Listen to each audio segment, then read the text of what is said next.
Novel دیوتا کی کہانی ایک ایسے شخص کے گرد گھومتی ہے جو ایک غیر معمولی صلاحیت ٹیلی پیتھی کا مالک تھا۔ ٹیلی پیتھی وہ طریقہ ہے جس کو استعمال کر کے آپ اپنے دماغ سے دنیا میں کسی بھی شخص کو کوئی پیغام پہنچا سکتے ہیں۔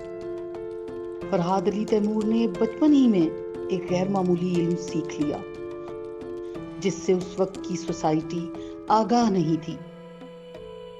فرحاد بہت ذہین، حب الوطن اور انا پرست تھا۔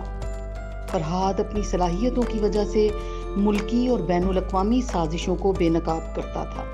ٹیلی پیتھی کا وہ جادو جو دشمن کے سر چڑھ کر بولتا تھا، محی الدین نواب کا وہ بے مثال کردار جسے دنیا آج بھی ماسٹر آف ٹیلی پیتھی کے نام سے جانتی ہے۔